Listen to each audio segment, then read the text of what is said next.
काकी आप रुक क्यों गए?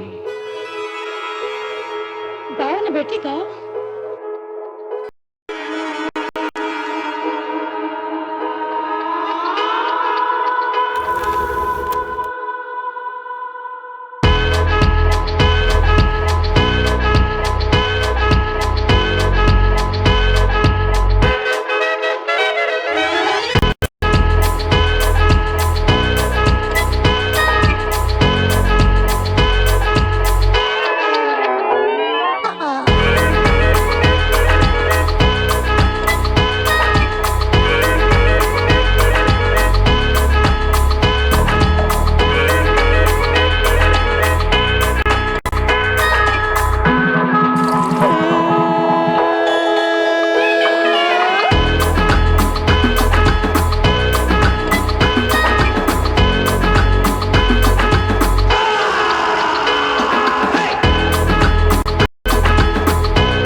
सुपर हीरो ने किया गाड़ी के नट्स एंड बोल्ट्स को डैमेज। कार का यार कर लेगा इनकंज्यूमेबल एक्सपेंसेस को भी manage. Car insurance by Reliance General देता है consumable expenses cover. No matter what happens to your car, we will take care of it यार।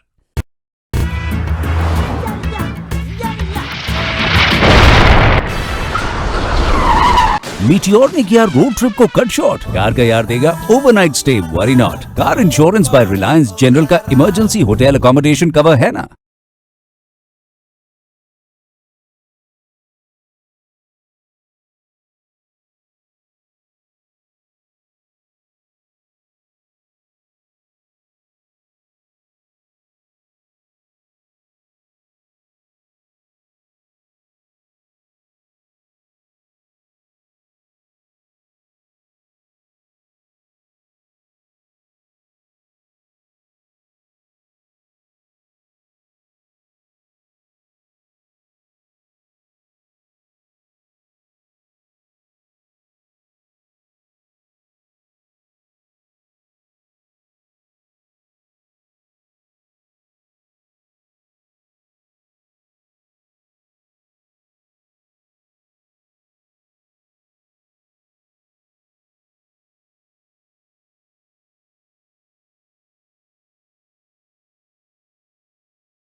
Have it for that. Come on, it's morning. Everybody's had their breakfast. We can do a much bigger round of applause. Come on, let's get it. First day was very exciting. We had quite a few interesting sessions. We had Vivek Agnihotri ji coming. We have Sister Shivani, who gave a brilliant, enlightening, I would say, a chapter of wisdom to each and every one of us based on mental health, how important it is. Now we start with day 2, but to kickstart, we have a special journey video of the Mind Summit, the journey covered so far. Can we have the AV, please?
Ladies and gentlemen, with that, we come to our first session for day 2, Repurposing Geopolitics. Should nations mend bridges or build stronger fences with their neighbors?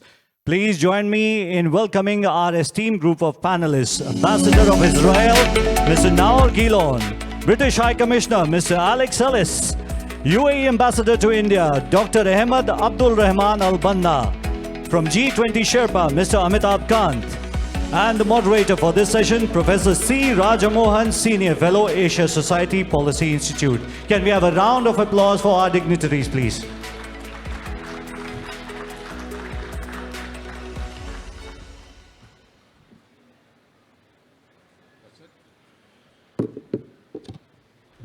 Thank you.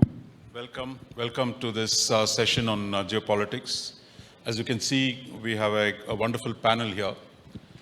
What we're going to do in the next 45 minutes or so is to look at the new world that's emerging in front of us, a new and more complex world that is very different from the world we have known for the last 3.5 decades since the end of the Cold War.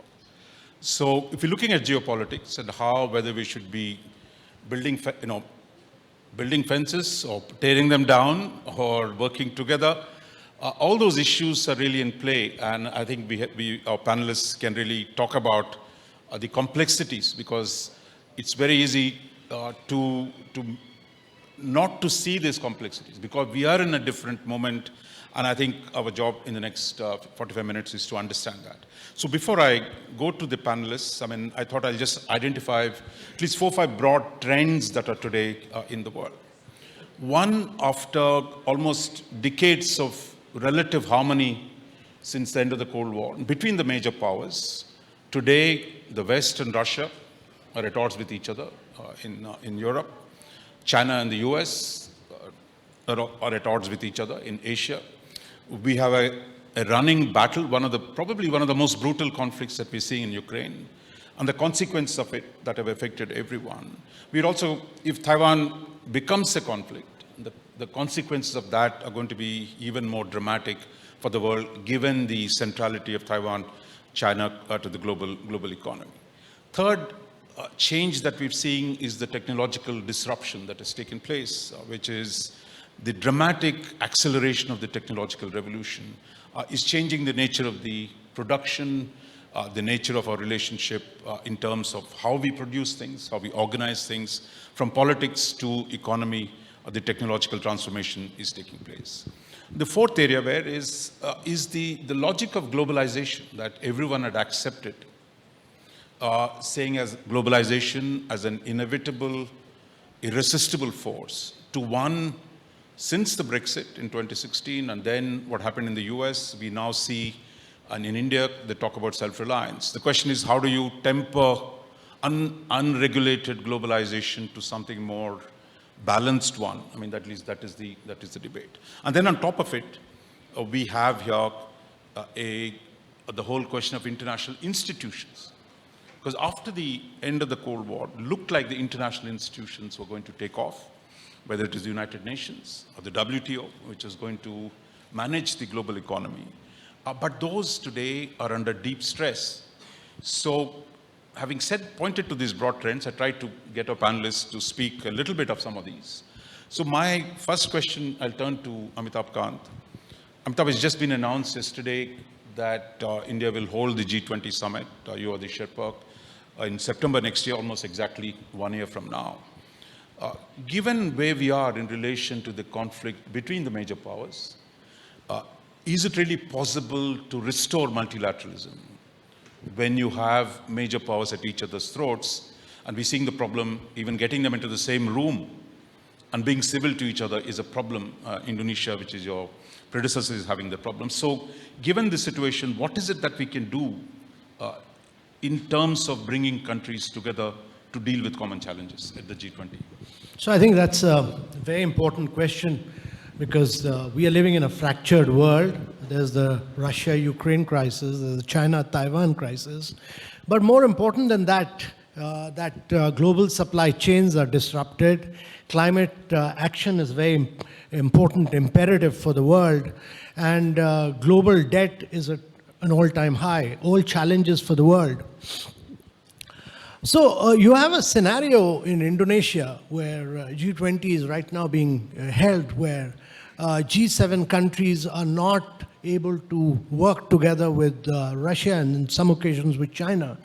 But it's important, I think it's also important to understand that this is the time when we need to truly accelerate the pace of growth for the world, because globalization, we must understand, has led to lifting a vast segment of our population above the poverty line. I mean, huge segments of population have been lifted above the poverty line. It's important to understand that technology is disrupting the world. It's important also that India has done a huge amount of work around digital platforms, and the digital public goods which India has created creates a unique model for the rest of the world.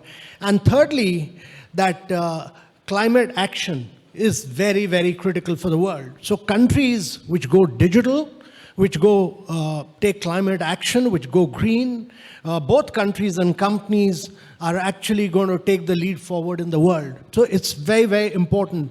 There is no other grouping other than G20 which can bring consensus in the world today, because G20 accounts for about 85% of the global GDP. It accounts for 75% of the global trade.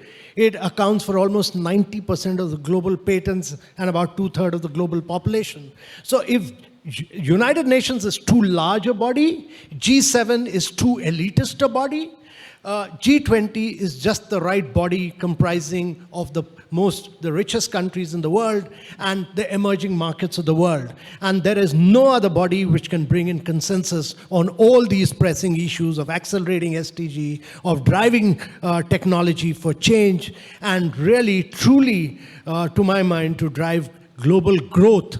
Growth is key. Inclusive, equitable growth is key for the world today.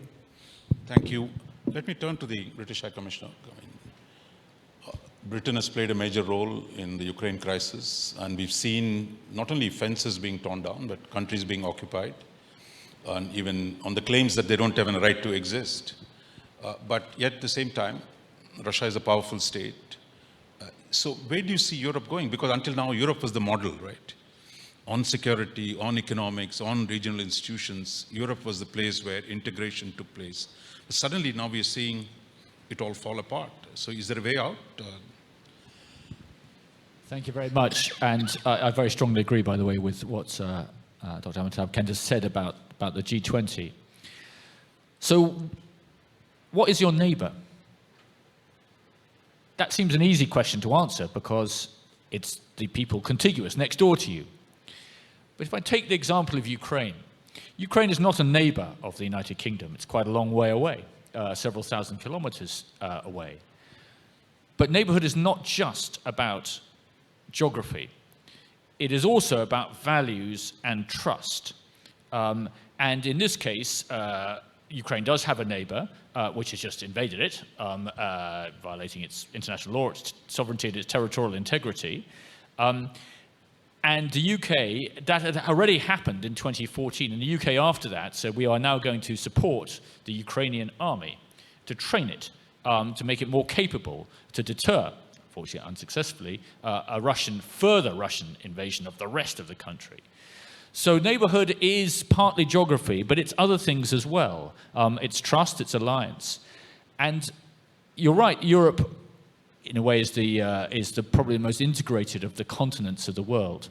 That was the consequence. In my view, that's the exception to the rule, because of the extraordinary circumstances of the Second World War. Essentially, neighbors had taken about 100 years destroying each other and then decided there was a better way of living together, and found a different way to do that through alliance, through NATO, and obviously others. And we are, through alliance, we are effectively a neighbor of, let's say, Estonia, once part of the Soviet Union, but through an alliance, we are bound together for the ultimate sacrifice, which is to actually die to support another country's independence.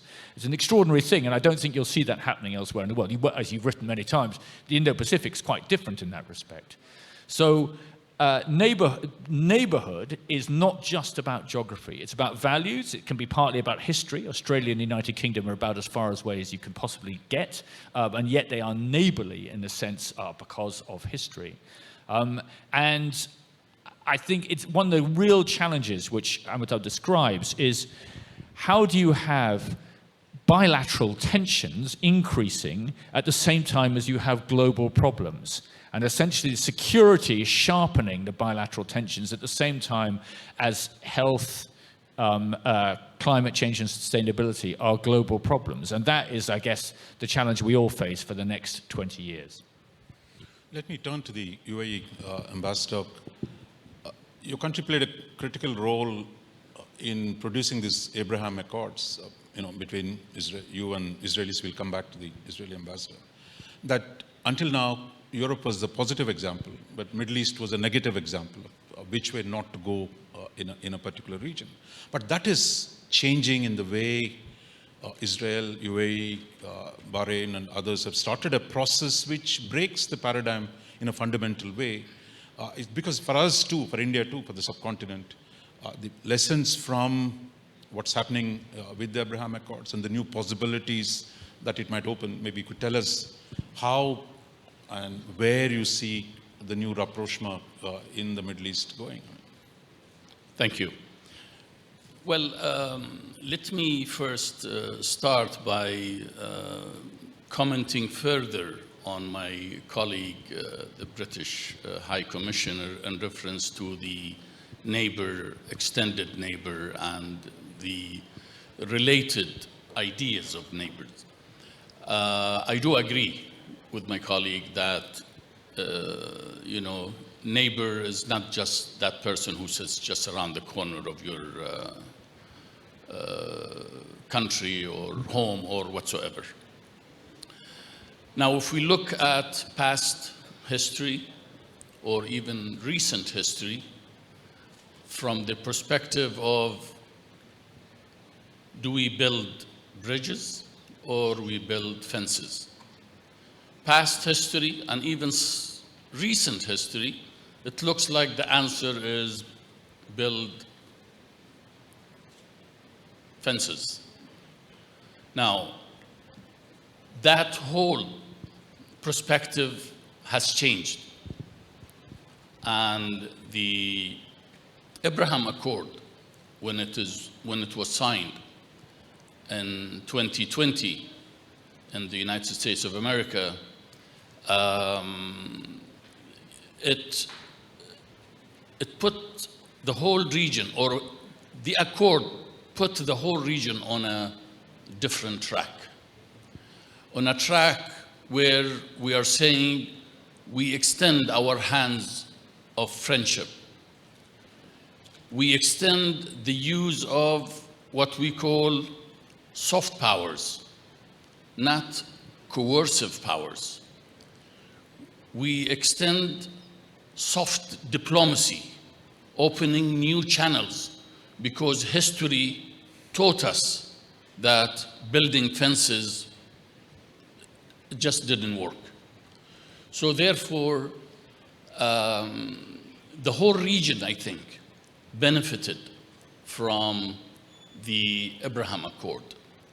The United Arab Emirates took a very courageous and very strong step, leading all the Arab worlds, mostly the region, the Gulf region, in signing the Abraham Accord and looking at building bridges. Now, looking at that and looking at it from the economic perspective, geopolitics linked with the economic perspective, we see the whole region flourished. Although the accord was signed during the pandemic time or toward somehow the mid phase or the end of the pandemic, the COVID pandemic, but nevertheless, it has opened a lot of opportunities. I would say or relate to the trilateral India, UAE, Israel in many different sectors. We've started that, and there are lots of things are happening. And as a matter of fact, Two projects was announced during the visit of Biden to Saudi Arabia in reference to the trilateral and in reference to the I2U2. The creation of I2U2 was, the base of it was the Abraham Accord. It is in my belief. So therefore, economic prosperity in many different sectors, specifically those sectors that has been announced by the countries, first on the trilateral basis, India, UAE, Israel, and then eventually the I2U2 in terms of the concentration of the economic projects that brings prosperity to the whole region. So extending hands of friendship, opening up new doors, looking at collaborations. The UAE has taken even certain steps. If we look at our immediate neighbor countries, for example, Iran. Iran is our neighbor country. There was a very high-ranking delegation that went from the UAE, presided by His Highness Sheikh Tahnoon, the NSA advisor, to Iran, to extend hands of friendship, to extend hands of cooperation. And so therefore, that's another example that has opened certain elements of, I would say, prosperity to the region in terms of overall shaken region. So maybe from building on that, let me ask the Israeli ambassador. People are talking about not just Abraham Accords, but Indo-Abraham Accords. That is an India that works with the countries of the Abraham Accords, and I2U2 that was just mentioned involves US, Israel, and United Arab Emirates as well as India. It's interesting that India, which largely stayed away from three countries, that is the US, Israel, and the Gulf countries, today India is actually working with them. So how deep are the prospects for this you see for I2U2 as a transformative regional institution? Yes, thank you very much. I will continue with Ahmed, my UAE colleague, and would say that I believe that the difference in the world today, the like-mindedness in the world today, is between leaderships who put their interest of their people, the well-being of their people ahead of a thing, and the others who have different interests rather than that. And I believe that if we look, India did in 2017 the same thing with Israel, what is called here the dehyphenation, saying, because for years the Palestinian issue was the issue in our foreign relations with many countries, including with India. And then they said, well, the Palestinian issue is an issue, but we have a lot of common interest with Israel that we want to pursue. And I think that UAE and the other Gulf countries said the same thing. And this is the like-mindedness. They said, well, we have concerns in the world, but it's not going to be that my values of being ultra-liberal or, like in the past, that this war, I think it's behind us. Each one has his own set of values.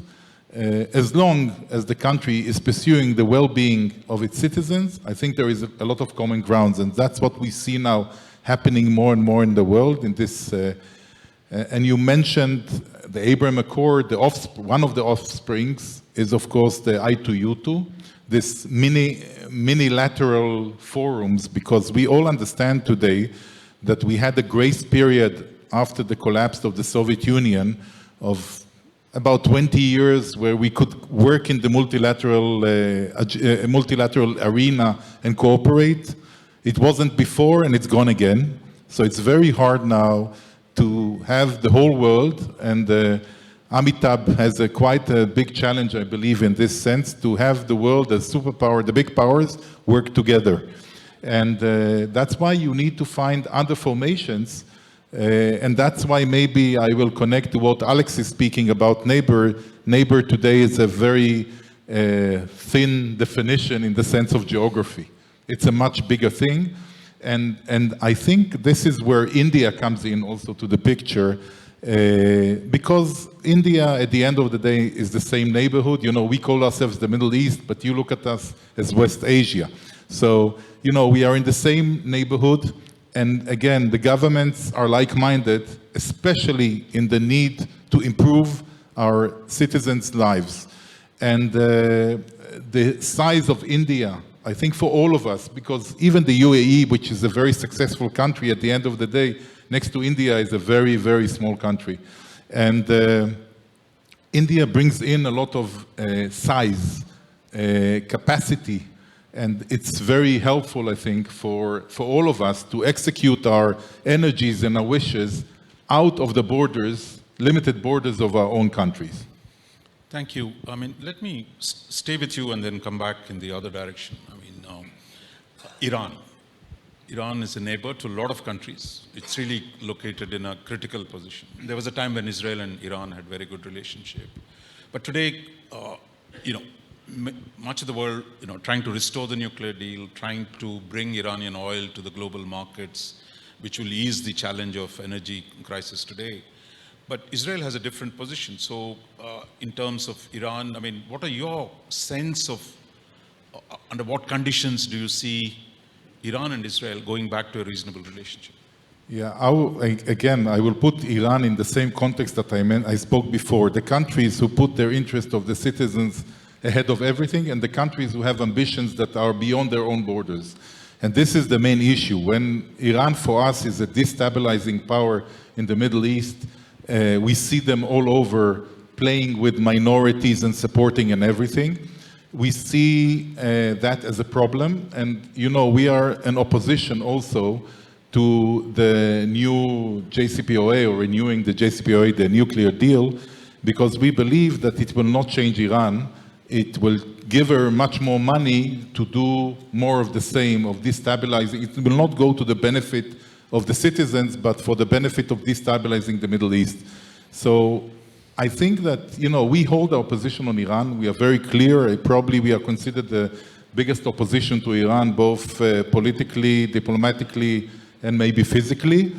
But part of the maturity is that probably, I'll speak about India. We don't have the same view of Iran. And by the way, when I went with Dr. Jai Shankar to Israel last October, we discussed very openly. And he also, I think, got our point of view.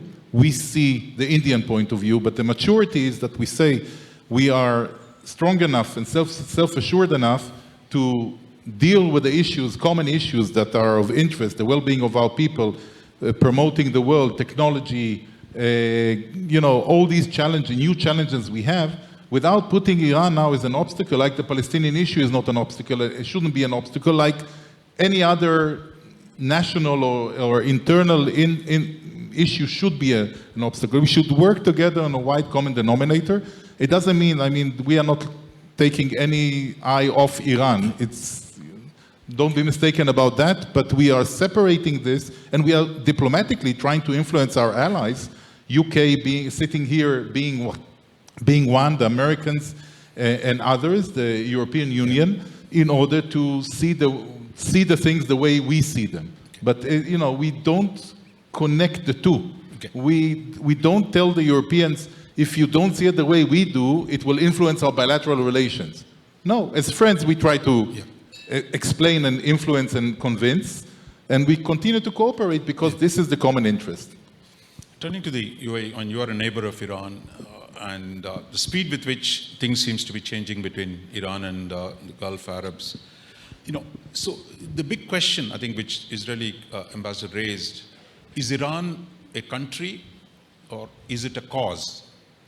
If you're ideological, if you're a cause, then you don't compromise on those. But if you're a country, you can always work out reasonable compromises on the basis of shared interests, of split differences, work out agreements. So do you see Iran is ready for being less ideological and more practical in terms of its engagement with its Arab neighbors? Well, let me mention and stress on this point that we have had major problems with Iran. Iran is occupying our lands.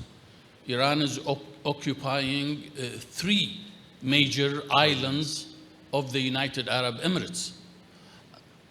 Now, having said that, we have always taken a position that we need to sort this out by negotiation, using soft diplomacy, and we never had any major confrontation with Iran. And especially, I mentioned earlier that there was a high-ranking delegation that went to Iran trying to open doors of negotiation. Only lately, a month ago, we have decided that our ambassador will go back to Tehran and will resume his functions from there. We are trying to open means of communication with the Iranians. They are our neighbors, and we respect that. Unfortunately, they are, in certain ways, interfering in the neighboring countries. They are supporting certain minority groups in the region, be it in Lebanon, be it in Yemen, be it in Iraq, be it in Syria. So therefore, the action that the Iranian government has taken to us in certain ways is an action that we do not agree with, we reject. And we are trying directly with them through the official meetings or through other means of communication to let them open up and sit and discuss and trying and see how we can sort out that big conflict in the Middle East, that big interferences by them in the business and in the political affairs and in the matters of those different countries that I have mentioned, and maybe even more. Thank you. I think, British High Commissioner, Britain has been a key player in the negotiations with Iran on the nuclear question. But as you look at the issue today, is it really about nuclear weapons? Is it about regional security, where the question of the region getting along with each other within the region? Or is it about global energy, where you desperately need to bring more oil to the global market? So where do you see this going? For those who haven't, I strongly recommend, besides reading Dr. Roger Murn, Henry Kissinger on Iran, because he asked that question. He says, most countries are sort of countries and operate with an accepted system, and then you have some revolutionary ideas which feed through to the world. And you might look at Lenin traveling from Switzerland, I think, all the way to land in St. Petersburg in 1917, brings an idea. And he's fascinating about Iran, because he says the trouble is Iran is both. Sometimes it's a country and sometimes it's an idea, and it switches between the two, which is why the extremely complex diplomacy which Ahmed and others have described. Let me broaden my answer. That sometimes you have to build a fence and sometimes you build a bridge, and the same thing can be a fence or a bridge. And one of the tricks is how you adapt the structure according to the circumstance which you're in. We still maintain our embassy in Moscow. I'm thinking about it, despite the fact that Russia's just invaded its neighbor, because there's a long-term relationship with that country, which we hope one day can be thickened and strengthened, but it can't at the moment because of the extraordinary behavior. Likewise, I think, countries in the Middle East are trying to find the knowledge and understanding of each other, even through very difficult times, to be able to find the moment when the fence becomes a bridge. But sometimes you do need the fence, essentially, when there's a violation of territorial integrity of such a flagrant sort. So, and geography is not irrelevant. I don't think I need to tell anyone sitting in Delhi about the relevance of geography, because you have the geography which you have here. So essentially, what happens with Iran, and remember those negotiations been going on for 20 years, I'd say roughly, on the nuclear side, is an attempt to construct what can be a bridge, but could also be a fence, according to the behavior of Iran. And that's where we're in. And I think for those of you, we are in the world of ambiguity. Noah described it very well. India and Israel can disagree on some things, but also understand. And I think I agree very much that one of the tests of a relationship, and I'd like to think that what we're constructing between the UK and India in the last few years, and hopefully into the next few years, is a relationship can withstand disagreement, because that's the basis on which any relationship can stand. So with Iran, it's about many things, and hopefully it's a bridge, but it could also be a fence. Yeah. But every good principle, there is another good principle. Good fences, sometimes we say, make good neighbors. Sometimes fences can divide neighbors as well. Turning to you, Amitabh, I mean, you've been one of the most forceful advocates of using technology as a bridge, both as a former CEO of the Niti Aayog, as well as in your various other forms, and now in the G20. I'm not asking about the G20, but India has been talking about using RuPay, using Aadhaar stack, use those new technologies where it has set up the platforms, the NPCI, and that using them as a way of, linking more strongly with our neighbors, not just within South Asia, but beyond. So where do you see the role of new Indian technology platforms to connect with other countries in the neighborhood? So that's, again, a very, very important question, because what India has achieved in the last 6 or 7 years in terms of digital identity for over 1.4 billion people, what it has achieved in terms of consent-based digital transactions, and what it has achieved in terms of fast payments, and what it has achieved in terms of digital vaccination through CoWIN. India in the last 5 to 6 years has done what normally would have taken India about 50 to 60 years. It has technologically leapfrogged in many, many ways. It has built digital platforms on top of which it has allowed private sector to compete. So Google Pay competes with Bharat Pay in India. Paytm competes with WhatsApp payment, and Apple Pay, and everybody competes in the marketplace on top of tracks built by public infrastructure. And that's something unique, unlike the Western world, where some big tech company control your data. And to my mind, the future is what India has built. India has disrupted the world of technology. And let me tell you, India will disrupt the world of climate action as well, because India was the only country to achieve its NDC targets 9 years ahead of schedule for its renewables. India is taking a series of measures to decarbonize its hard-to-abate sectors. It will bring in green technology. And so, to my mind, the best way in geopolitics is to build bridges through technology and climate action.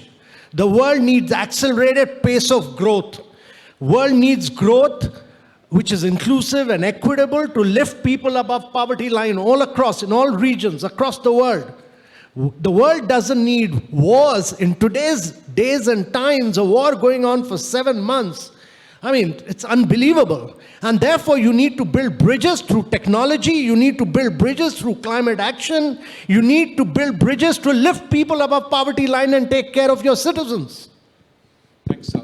Let me just come to all of you briefly. I think we can then go to the On the staying with technology question, I think Britain is somewhat underrated as a technology power, but I know that on cyber and a whole lot of issues, you are right up there, and some of the artificial intelligence, all that stuff goes on in London with the DeepMind and other groups operating out of there. And I see that in your Indo-Pacific tilt, there's a lot of emphasis on technology. So where do you see in Britain's strategy using technology as a way of restoring some of its position in the Indo-Pacific, in our region? Thank you very much. And I think what I've said is very interesting. I agree very much, by the way. What India has done is very interesting, including for the UK, in terms of creating the digital public infrastructure from which you can then allow competition to take place, because it deals with an issue of trust, which I think is very important. I mean, if you want to give an example of UK technology, let's just go back, let's take ourselves back to January 2020, where we hear there's a rumor of a virus seems to be taking place in China. And what happens is a very small bit of public money, British taxpayers' money, goes into one of the best science ecosystems in the world, and produces a vaccine, which then combines with India's capabilities to reach more people than any other vaccine which has been produced anywhere. We've done more good between UK and India for the world through Covishield than through anything else. And that's just, at the same time, we also started, before actually UK lockdown, the clinical trials necessary to test. Interestingly, not every bit of technology has to be new. What the clinical trial does, started in the UK, now spread to 7 countries around the world, including India, is within 8 weeks, it tells you that the most effective treatment for COVID is a low-cost steroid available all over the world, manufactured very often in India, by the way. So the systems are not just about the new, the systems are about what enables you to achieve effect.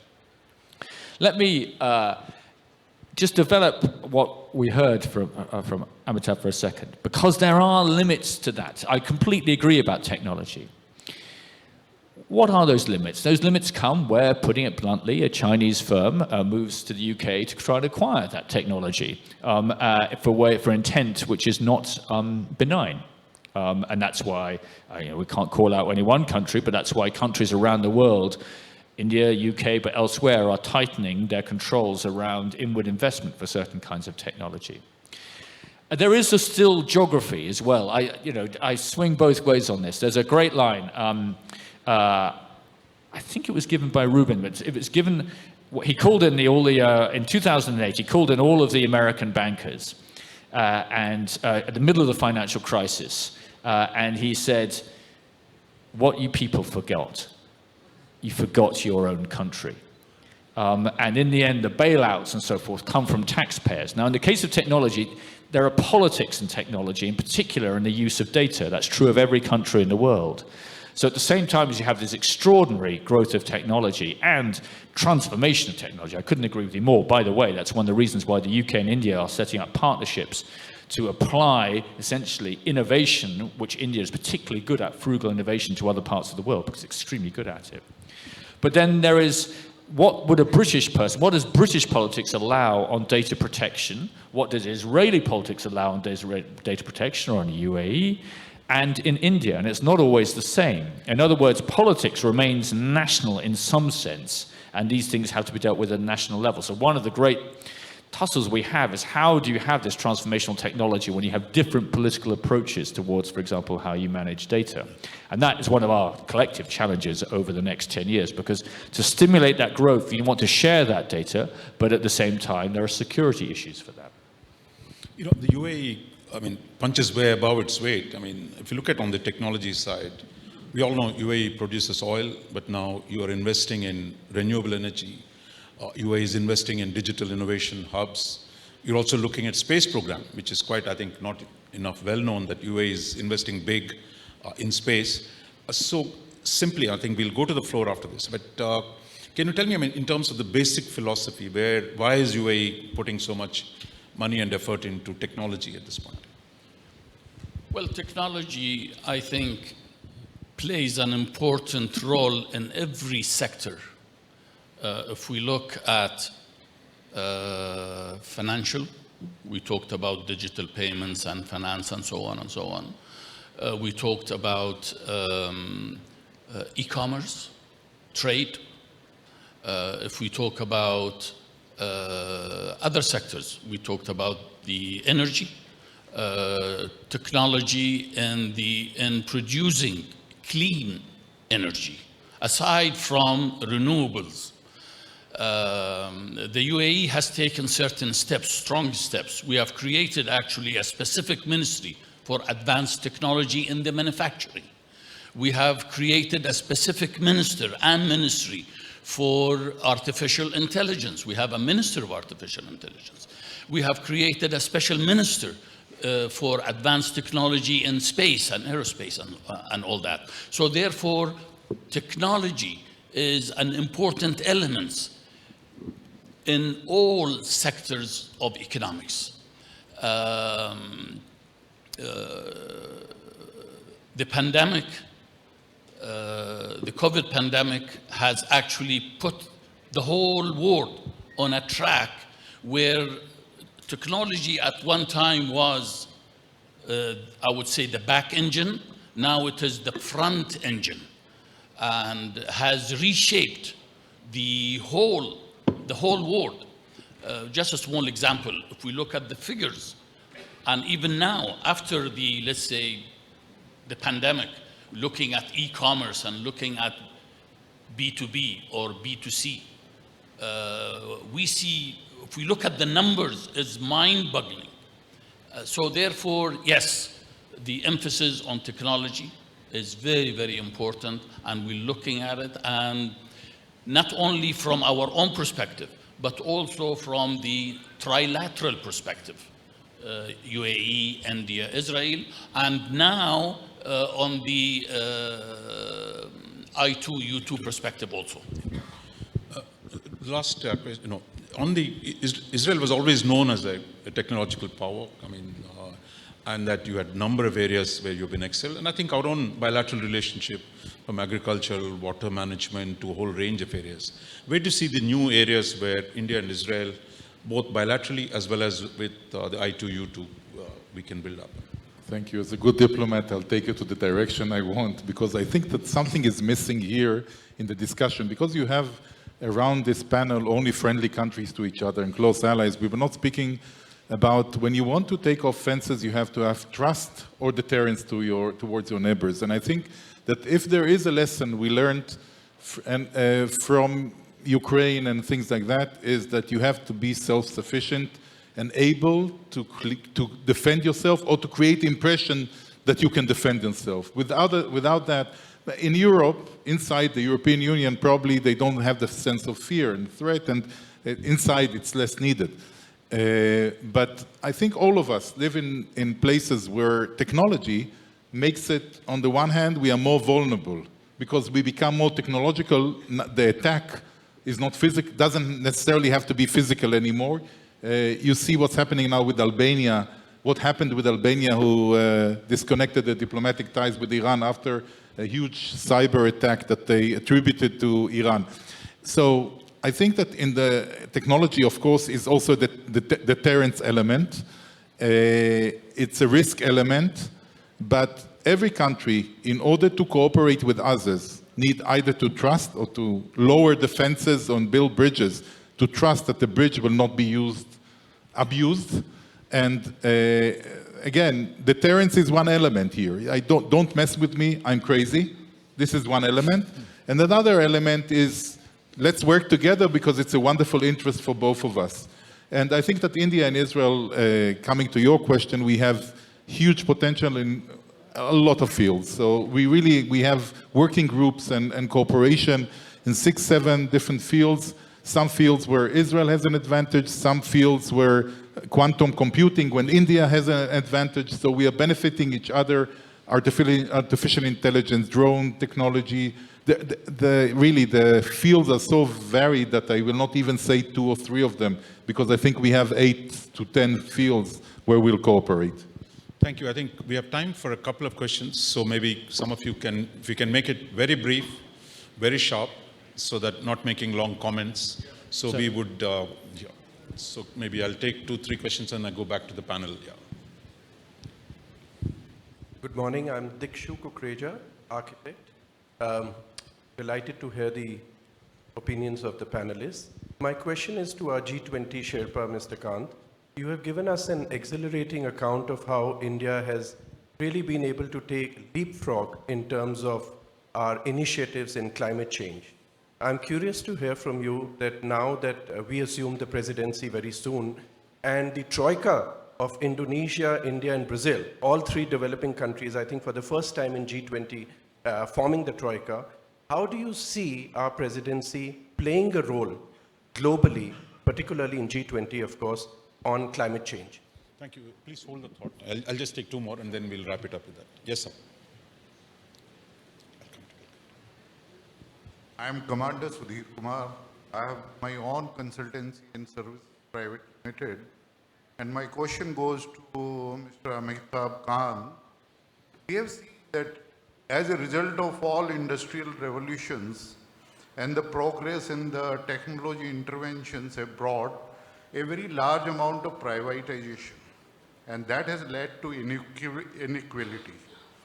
Now my question is that the debt is increasing in all countries, and that is an issue that G20 will be looking to. What is your vision towards that, how we are going to restructure this global economic setup so that we reduce the debt? At the back there, yes, please.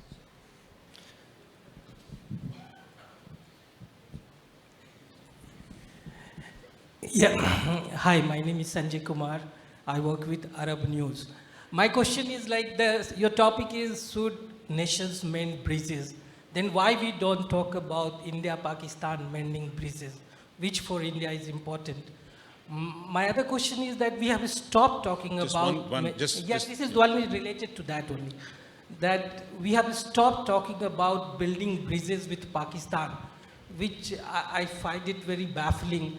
You also as an expert and the panelists can also reflect on that. Thank you. I think, I know Amitabh got most of the questions, but I'm going to go from the other end. I mean, just any final thoughts so that we can just, just briefly so that we can. Nothing. Amitabh has all the work to do, the heavy lifting here. Yeah, Ambassador. If I may, I wanted to make a comment actually in reference to the G20.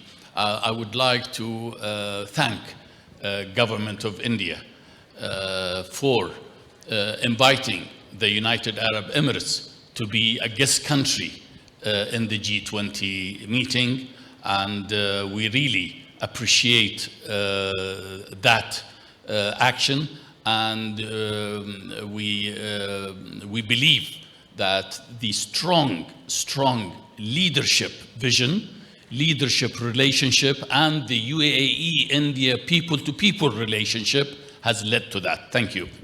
Hi, Commissioner. As many of you will know, Her Majesty the Queen Elizabeth II died last week. It was just a week of national mourning for my country, hence my black tie today. But I could not refuse the opportunity to speak at this, and I want to thank Hero for putting this on. So if I may, I'm just going to finish with a quote actually from Her Majesty in her broadcast of 1961, the year which she first visited India, if I'm not mistaken. And she said at the end of this broadcast, there is nothing that cannot be achieved on heaven and earth if you have faith, love, and service to your neighbor. Amitabh, a couple of questions to you. So two very critical questions, I think. One is about the Troika, which is Indonesia, India, and Brazil.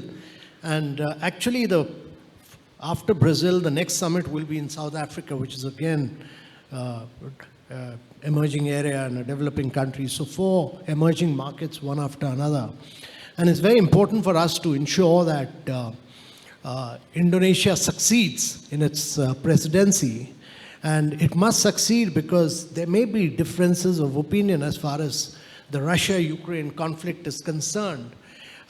There is a feeling that there is a major threat to Europe, which G7 countries tell us bilaterally, and very strongly they talk about it in the G20 meetings. Our view is that the right forum for war and conflict is not G20. It is the United Nations Security Council and the General Assembly. That is the right forum. G20 is essentially an economic forum and a forum for social progress. And therefore, issues of finance, economy, growth, social progress should be kept apart from war and conflict, which should be discussed in the United Nations Security Council. Even if you want to express views in the communique, there should be the first part of the statement where views of all countries can come in. I mean, there can be a split para as far as that bit is concerned, different countries having different views, and we can record the views of all countries in that. But on issues of development, on issues of economy, on issues of growth, on issues of progress, on issues of development, there we must have a consensus, and that should be the part B of the communique. So we strongly believe that the Troika will work towards evolving a consensus with all countries, and it's very critical for emerging markets that G20 succeeds in building that consensus around it. The second question was about global debt. Global debt is an all-time high. It's an all-time high, not because of emerging markets, but because of developed markets. We've never seen this kind of debts. The challenge is that in multilateral financial institutions like IMF have never been able to protect whenever there has been a global crisis as far as global debts are concerned. Both World Bank and IMF do direct lending. They should move over because if you want to support for SDGs, if you want to support for climate change, climate finance, the developed world had assured 100 billion worth of financing on an annual basis in 2009.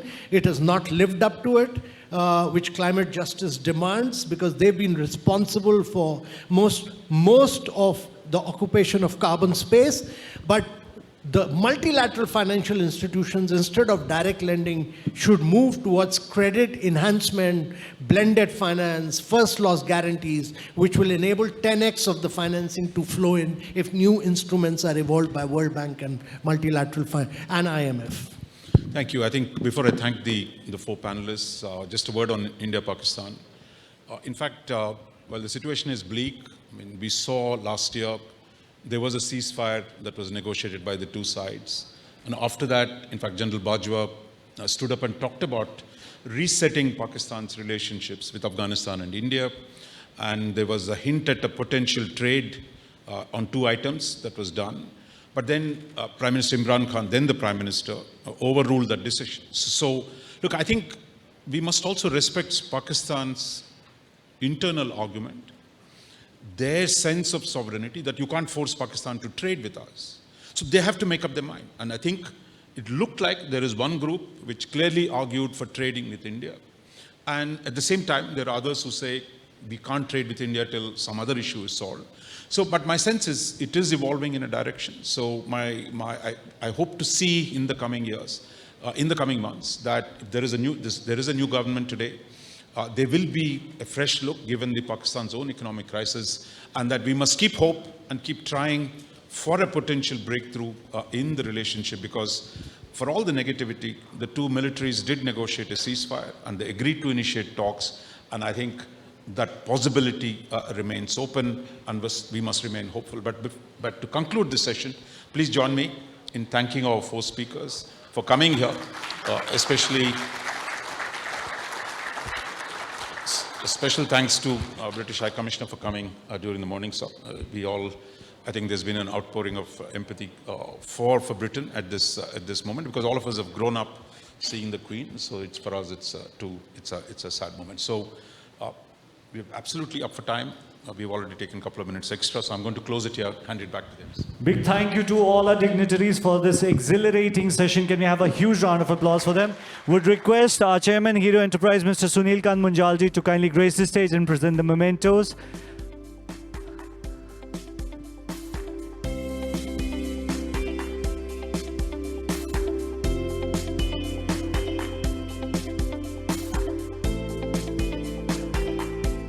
Can we have a round of applause, please?